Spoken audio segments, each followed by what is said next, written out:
Il TG del quotidiano La Nazione Siciliana, notizie della Sicilia in 3 minuti.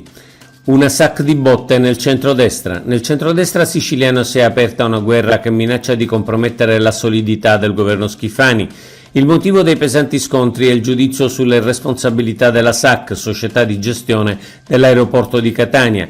Difesa da Forza Italia e soprattutto dall'onorevole D'Agostino, big sponsor della D. Nico Torrisi, e sostenuta da Schifani, recatosi ieri allo scalo catanese per sostenere, mentre migliaia di passeggeri pativano ancora grossi disagi, che la situazione si avvia alla normalità. Osteggiata invece dal ministro Urso, dal sindaco Trantino e da quasi tutta Fratelli d'Italia. Contro Torrisi anche l'MPA, entrato ieri con una nota ufficialmente in guerra. Disegno di legge province, salta la doppia preferenza. Contrariamente alle notizie diffuse al momento dell'approvazione in commissione, sembra che dal disegno di legge sulle province sia saltata la doppia preferenza di genere. Lo ha reso noto protestando la deputata Marianna Caronia. Niente quindi 2 preferenze uomo-donna, ma soltanto una per il candidato o candidata che si preferisce. E pensare che il PD si era pure vantato che erano stati i suoi deputati a far introdurre la norma. Proroga scadenze fiscali, promessa non mantenuta? Sembra che la promessa di uno slittamento al 31 agosto delle scadenze fiscali almeno per le 2 regioni, Lombardia e Sicilia, colpite dalle calamità naturali, non sarà mantenuta. Fino a qualche giorno fa lo stesso Ministero dell'Economia annunciava che il governo si sarebbe fatto carico delle esigenze di cittadini e imprese danneggiate. I commercialisti avevano chiesto con forza una proroga e molti parlamentari della maggioranza avevano fatto altrettanto, ma pare che tutto si risolverà con un nulla di fatto.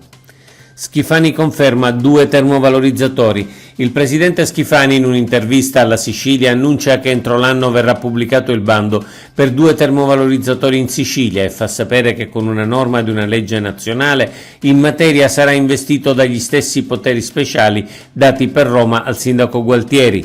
La Sicilia ha bisogno dei termovalorizzatori, ha detto Schifani. Le discariche sono piene, non è più procrastinabile la loro realizzazione. Vendemmia, previsto calo quantità ma buona qualità. Quest'anno la vendemmia in Sicilia è cominciata con qualche giorno di ritardo, nonostante il susseguirsi di condizioni climatiche estreme, spiega Assovini Sicilia. Dalle piogge torrenziali di maggio e giugno al caldo estremo di luglio, gli incendi e la presenza di attacchi fungini, la condizione e la qualità delle uve non sembra essere compromessa. Si prevede quindi un calo della quantità, ma un buon risultato sul fronte della qualità. Ancora grandi sorprese dall'archeologia subacquea. Recuperati ad Agrigento dai fondali in località San Leone, cannoni e un'ancora in ferro. Si tratta dei resti di una nave commerciale armata, presumibilmente di epoca tardo-rinascimentale. Il recupero è stato realizzato dalla Soprintendenza del Mare della Regione Siciliana insieme a Capitaneria di Porto, Guardia Costiera e Nucleo Tutela Patrimonio Culturale dei Carabinieri di Porto Empedocle. I reperti saranno restaurati nei laboratori del Parco Archeologico della Valle dei Templi. Oggi è tutto per l'informazione della Nazione Siciliana a notizie.sicilia. Approfondisci su www.lanazionesiciliana.eu.